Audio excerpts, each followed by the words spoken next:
I'll try this again. Good morning, everyone. Good morning. Well, you've all heard, those of you who have been here have been hearing incredible, wonderful speakers talking about this month's focus, which is forgiveness. And I want to give you a little story that brought it home to me this last week.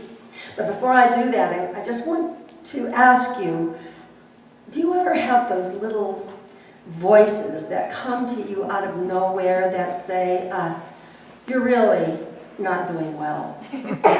You should have done this better. Actually, you're doing your best, but it isn't good enough.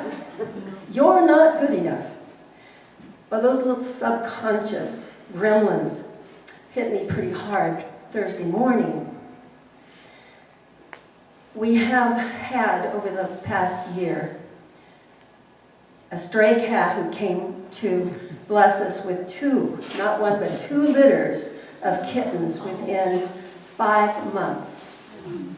And try as we may to capture all of them, we did except for one. And that one appeared a couple months ago to look a little bit chubby. And as the weeks went on, she was chubbier and chubbier. And I tried my hardest to trap her. We have a wonderful program up here in Oakhurst. It's the Trap, Neuter, Return program. And a couple of the local vets are participants in that program. The one that I had taken the other kittens to, and the mom, had a couple prerequisites, however.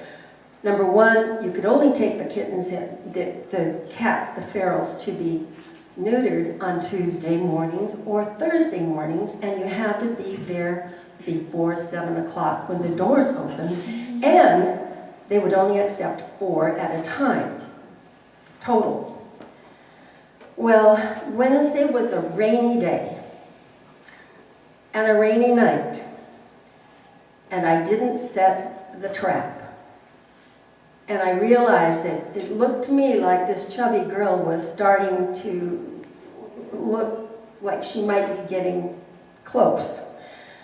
And nonetheless, I didn't set the trap, and then I woke up in the wee hours thinking, oh, I'm going to have to wait all the way till next week now. I wonder if that's going to work.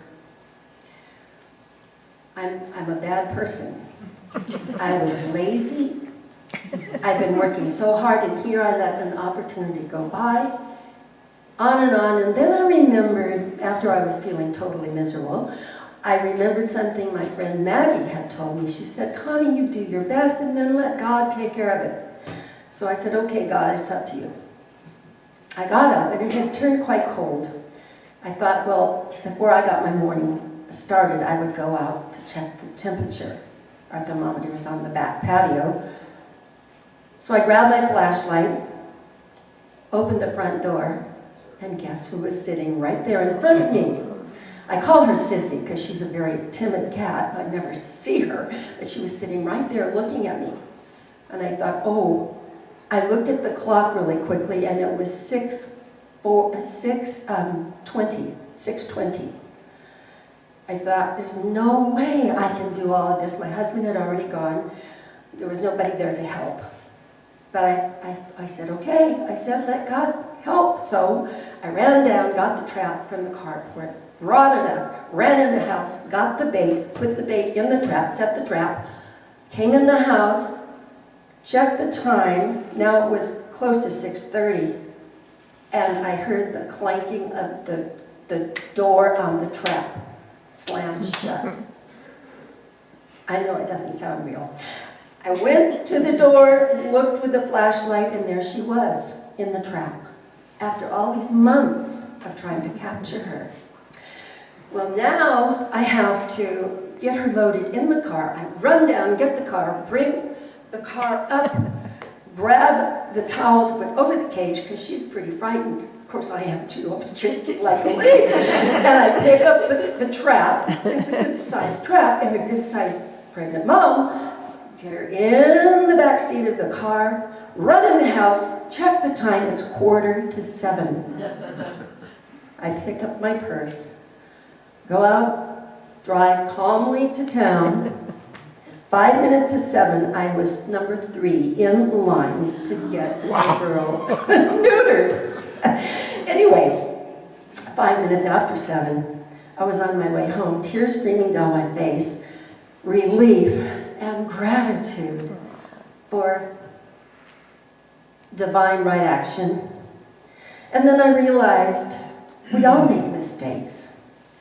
And forgiving ourselves of things that keep us stuck opens the door to peace and love and joy. And by the way, those little voices, when they come, and they will, just welcome them.